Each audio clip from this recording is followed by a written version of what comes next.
सुप्रभात बच्चों, आज हम पढ़ रहे हैं कक्षा 7 के लिए पाठ 6 और हमारे इस पाठ का नाम है इम्तिहान।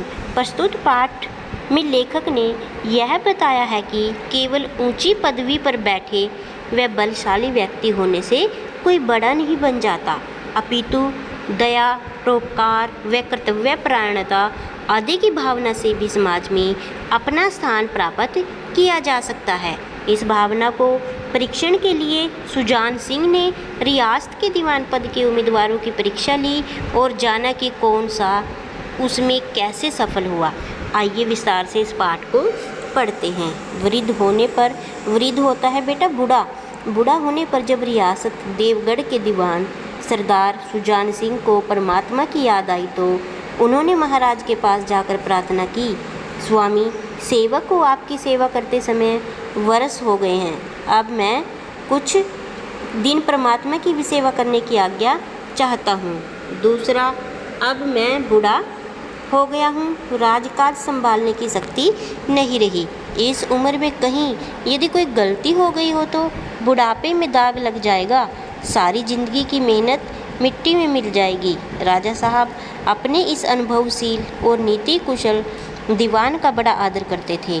उन्होंने बहुत समझाया, लेकिन जब दीवान साहब न माने तो अनंततः उनकी प्रार्थना स्वीकार करनी पड़ी, पर शर्त लगा दी कि रियासत के लिए नया दीवान उन्हीं को खोजना पड़ेगा।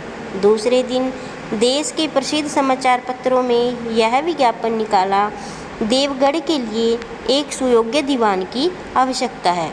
जो सज्जन अपने को इस काम के योग्य समझे वे वर्तमान दीवान सरदार सुजान सिंह की सेवा में उपस्थित हों।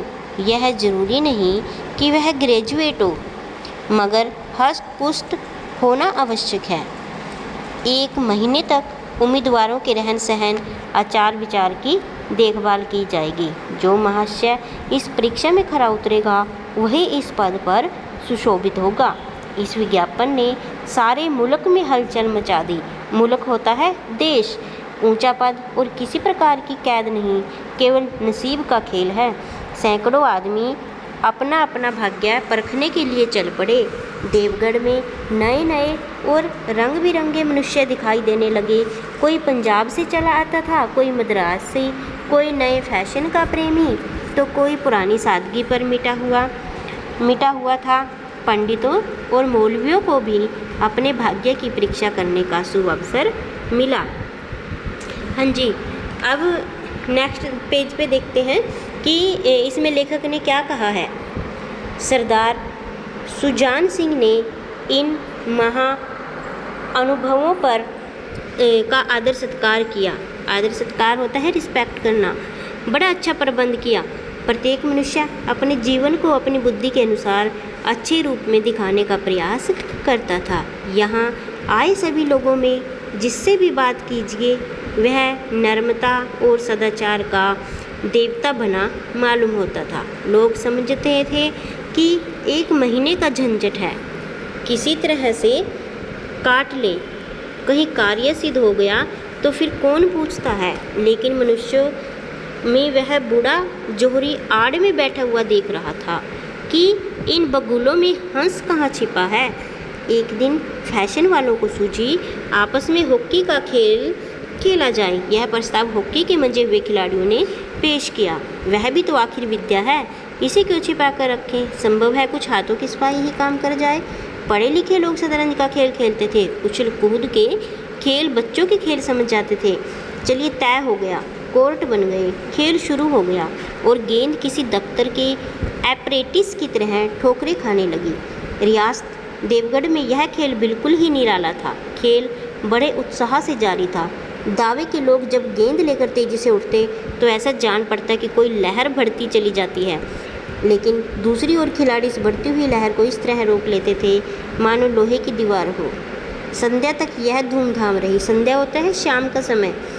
लोग पसीने से तर हो गए, खून की गर्मी आंखों और चेहरों से झलक रही थी। हाँफते हाँफते बेदम हो गए, लेकिन हार जीत का निर्णय न हो सका। अंधेरा हो गया। इस मैदान से जरा दूर हटकर एक नाला था, उस पर कोई पुल न था। पथिक होते हैं जो राही होते हैं, उनको नाले से चलकर आना पड़ता था। खेल अभी बंद ही हुआ था और खिलाड़ी लोग बैठे दम ले रहे थे कि एक किसान अनाज से भरी गाड़ी लिए हुए उस नाले से आया, लेकिन कुछ तो नाले में कीचड़ था और कुछ उसकी चढ़ाई इतनी ऊंची थी कि गाड़ी ऊपर न चढ़ सकी। वह कभी बैलों को ललकारता, कभी पहियों को हाथों से ढकेलता, लेकिन बोझ अधिक था। गाड़ी फिर खिसक कर नीचे पहुंच जाती। बेचारा इधर उधर निराश होकर ताकता, मगर वहाँ कोई मददगार नजर न आता था।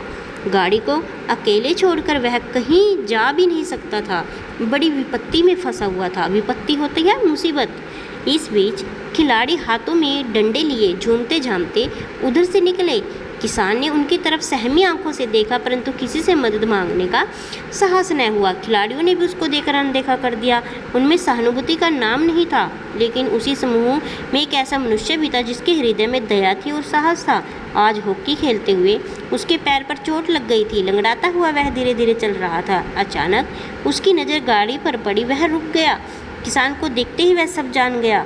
हॉकी स्टिक किनारे पर रख दी, कोट उतारा और किसान के पास आकर बोला, मैं तुम्हारी गाड़ी निकलवा दूंगा। किसान ने देखा कि यह गठे हुए बदन का लंबा आदमी सामने खड़ा है। डरकर बोला, हुजूर मैं आपसे कैसे कहूँ? युवक ने कहा, मालूम होता है तुम यहाँ बड़ी देर से फंसे हो। अच्छा, तुम गाड़ी पर जाकर बैलों को संभालो, मैं पहियों को ढकेलता हूँ, अभी गाड़ी ऊपर जाती है। किसान गाड़ी पर आकर बैठा। युवक ने पहियों को जोर लगाकर खिसकाया। कीचड़ बहुत ज़्यादा था। वह घुटने तक ज़मीन में धंस गया, लेकिन हिम्मत न हारी।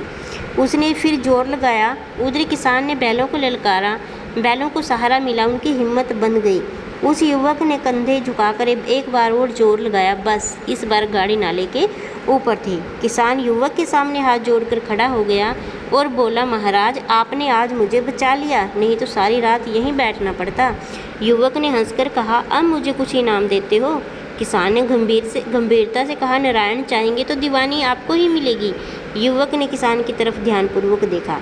उसके मन में एक संदेह हुआ, कहीं ये सुजान सिंह तो नहीं? आवाज़ मिलती जुलती है, चेहरा मोहरा भी वही है। किसान ने भी उसकी और तीव्र दृष्टि से देखा। शायद वह उसके दिल के संदेह को भांप गया। मुस्कुराकर बोला, गहरे पानी में बैठने से ही मोती मिलता है। निदान महीना पूरा हुआ, चुनाव का दिन आ पहुंचा।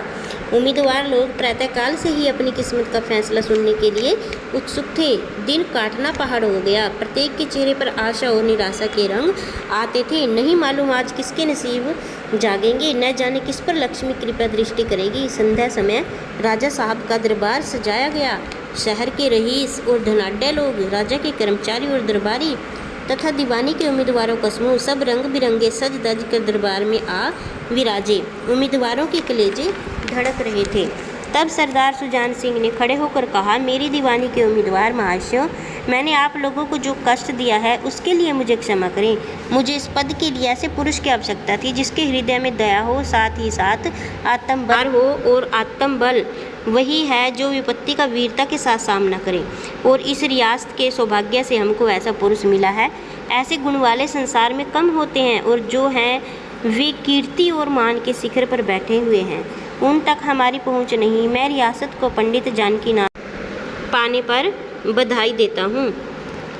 रियासत के कर्मचारियों और रियासों ने पंडित जानकीनाथ की तरफ देखा और उम्मीदवारों के दल की आंखें उधर उठी, मगर उन सत्कार था, मगर इन आँखों में ईर्ष्या होती है, जलन। सरदार साहब ने फिर फरमाया, आप लोगों को यह स्वीकार करने में कोई आपत्ति न होगी कि जो पुरुष स्वयं जख्मी होकर एक गरीब किसान की भरी हुई गाड़ी को दलदल से निकालकर नाले से ऊपर चढ़ाए, उसके हृदय में साहस, आत्मबल और उदारता का निवास है। ऐसा आदमी गरीबों को कभी न सताएगा। उसका संकल्प दृढ़ है जो उसके मन को स्थिर रखेगा। वह चाहे धोखा खा जाए, परंतु दया और धर्म से कभी न हटेगा। हाँ जी, मुंशी प्रेमचंद का यह जो पाठ था, मुंशी प्रेमचंद द्वारा लिखा गया था। तो बच्चों, इस पाठ से तुम्हें क्या शिक्षा मिली बताइए? इस पाठ से जो शिक्षा मिली है वो ये है कि दूसरों की दया सब लोग खोजते हैं, और स्वयं करनी पड़े तो कानों पर हाथ रख लेते हैं, है ना। कहने का मतलब ये है कि सैकड़ों हाथों से इकट्ठा करो, धन को सैकड़ों हाथों से इकट्ठा करो और हजारों में बांट दो।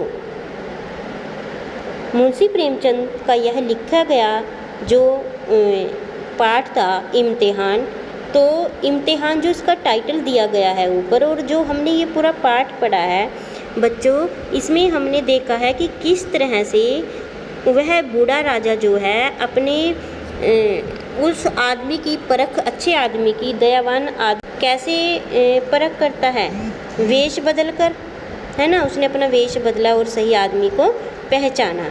हाँ जी, ये आपका लेसन था, कंप्लीट हो चुका है बच्चों। धन्यवाद।